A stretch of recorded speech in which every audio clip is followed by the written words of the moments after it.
Ano po yung development na nangyari po sa kanya during his stay sa Awesome Smile Dental Clinic? Ang masasabi ko lang is, siyempre, na-preserve naman or na-maintain naman yung pagiging healthy at okay yung oral health ni Daniel. How about Bianca De Vera po? Bago lang po siya sa inyo, di ba po? Yes po. Actually, ang maganda talaga, no, pwera, ito yung totoo, di ba? Happy ako na lahat ng endorsers is priority. Isa sa priority nila is yung dental health. So, kaya ako, sabi ko nga, bago hindi na kami basta-basta kumukuha ng endorser, nakikipag-partner. Ang pinakamaganda rin kasi is we have, or naniniwala sila, or they trust kung ano yung goal na gusto kong mangyari sa clinic and you spread the word sa mga patient. Same din po ng kay Mika Salamanca. Same din po. Okay. How long na po ba yung dalawa, si Bianca at si Mika sa Awesome Smile? Actually, si Bianca De Vera is the newest, member of our family, Awesome Family.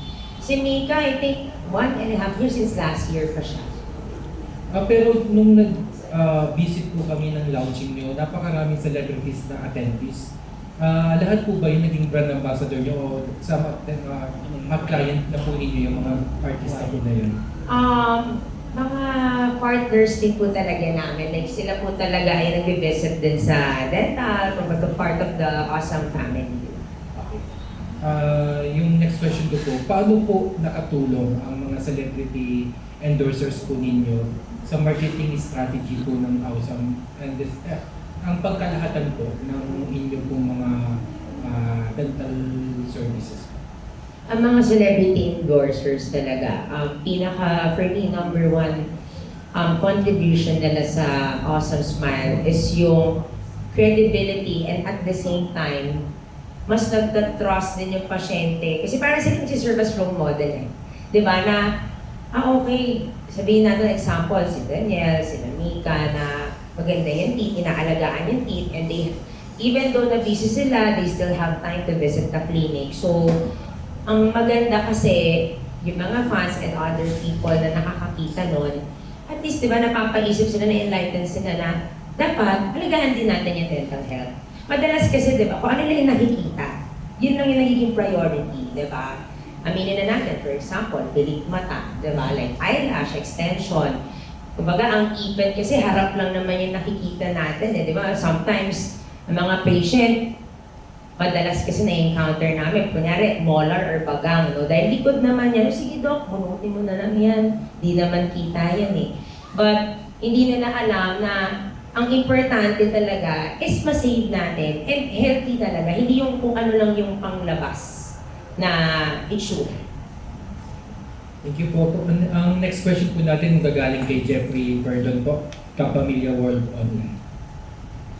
Good afternoon po. Doc, what have been the most rewarding moments being CEO of Awesome Smile?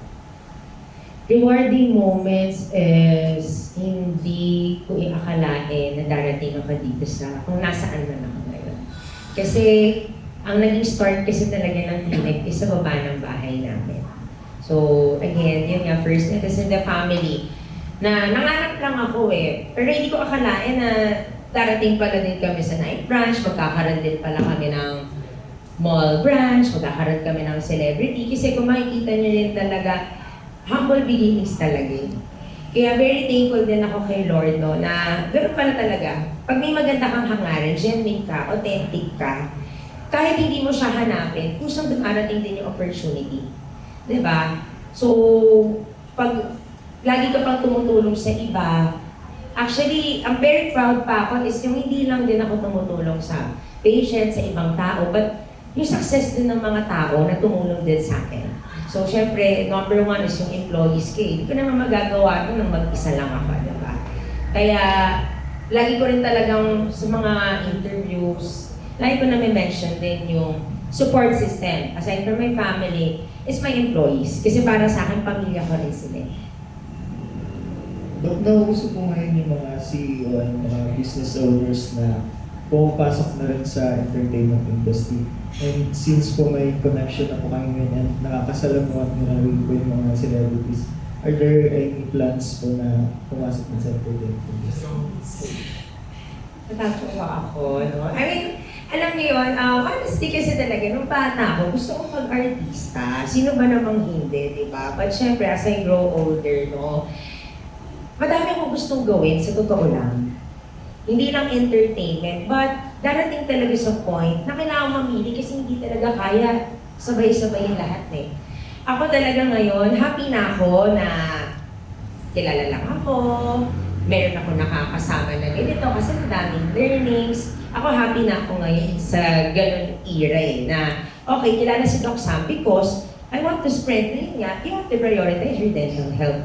So plans in the future sa showbiz, parang kung meron, baka pwede, but if wala, okay na ako, happy na ako. Like, more like I'm contented. Last question lang, Doc. Curious lang po. May instances po ba na may mga nakakonfuse scenes? May kapangalan po kayo na beauty queen? Meron po talaga, no? So, kasi nga Samantha Bernardo, kaya that's why I asked my team na Sam Bernardo na lang talaga tayo. Kasi actually, ang dami nga yung Sam eh. Sam Mildy, Sam Concepcion. So sabi ko, wala pa namang Sam Bernardo, kaya always na Sam Bernardo na lang kami. Diba? Siyempre, masaya na ako, diba? It's a pleasure na napagkakama na akong beauty queen eh. Yun nga lang, minsan nakakahiya. Baka mamaya pagkatingin, ma-disappoint sila, hindi mo mukhang beauty queen. Pero wala daw po bang plano of entering pageantry? Gusto ko nga po talaga sana, but yun nga talaga, parang if the time permits ko, why not? Sabi ko nga, meron ba akong kinwentuhan nung nakaraan, parang gusto ko mag-Century Superbots. Kasi into active era kasi ako ngayon, no? Pero syempre, libre lang agyan mangarap. We'll see, let's see. Na dati nyo po, pangarap nyo lang po na magkaroon ng sariling clinic, no? Right now, natutupad na. Yung next question po natin,